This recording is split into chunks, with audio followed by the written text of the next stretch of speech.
Pada tanggal 26 April 1986, dunia menyaksikan salah satu bencana teknologi paling mengerikan dalam sejarah umat manusia.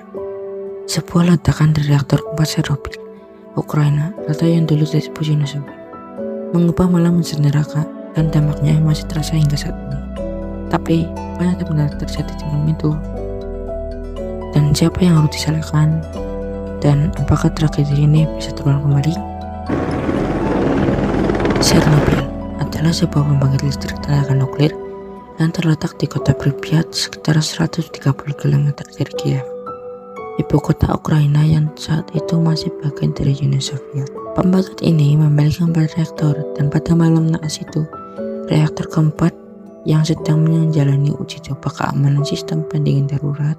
Namun kesalahan prosedur menyebabkan uji coba itu dilakukan dengan mengabaikan protokol keselamatan. Ironisnya, uji coba untuk menghindari bencana justru menjadi bencana itu sendiri. Steam blows more fuel channels apart. Things believing there was a failsafe. AZ5, a simple button to shut it all down, but in the circumstances he created, there wasn't. The shutdown system had a fatal flaw. And sees the impossible. The control rod and fuel channel caps, which each weigh 350 kilograms, are jumping up and down. Malam itu, para teknisi menonaktifkan sistem keselamatan otomatis, sebuah tindakan berisiko tinggi.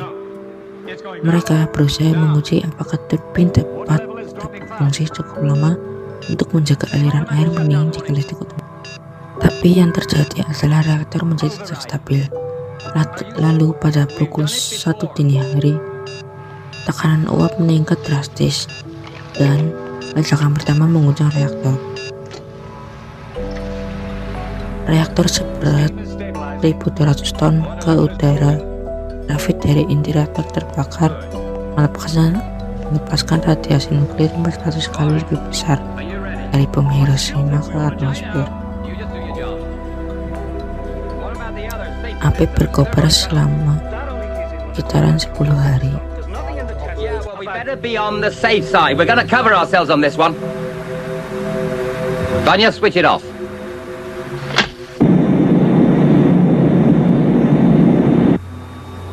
All right. What's your reactor reading? 7%. Good. Good. We're in good shape now. Right. Let's have some steam readings. Start timing when it hits 0. Steam is 287.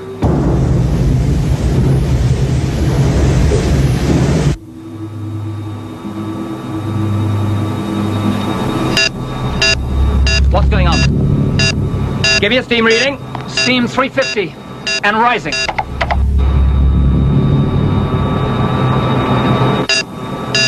Water level is 40. No, 25. Make your mind up. Get the control rods back in. Hit AZ5.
Para petugas pemadam kebakaran datang tanpa perlindungan.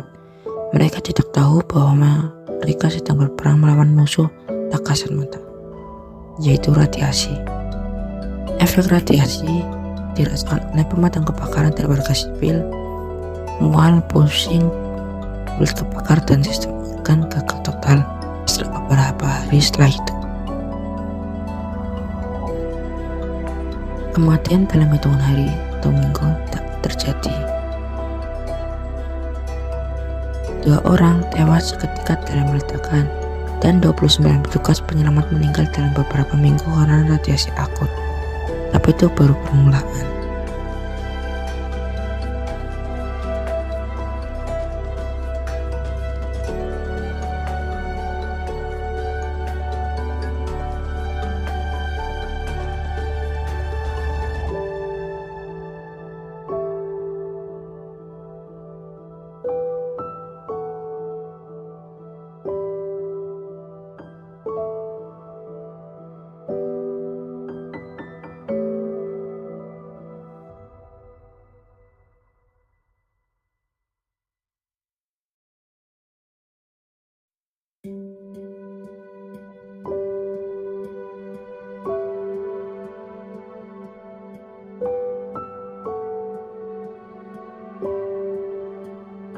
Kota Pripyat tidak langsung dievakuasi.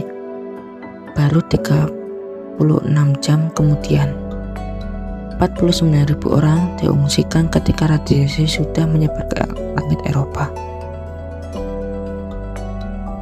Uni Soviet mencoba menutupi kejadian ini. Itu 2 hari sampai negara lain seperti Swedia mendeteksi radiasi dan memaksa Uni Soviet untuk bicara.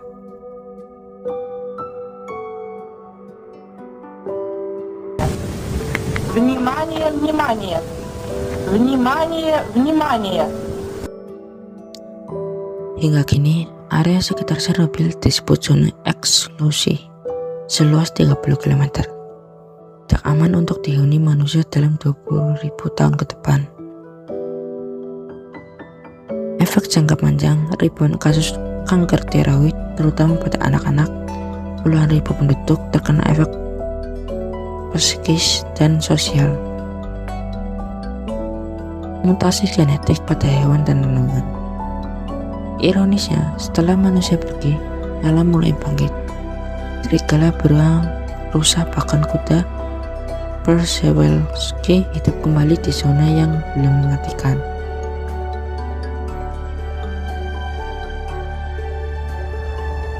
Chernobyl bukan sekedar bencana nuklir. Ia adalah pelajaran pahit tentang kesombongan teknologi, kebijakan buruk, dan pengabaian manusia terhadap keselamatan. Tapi di balik kehancuran, kita belajar untuk lebih bertanggung jawab pada teknologi yang kita ciptakan.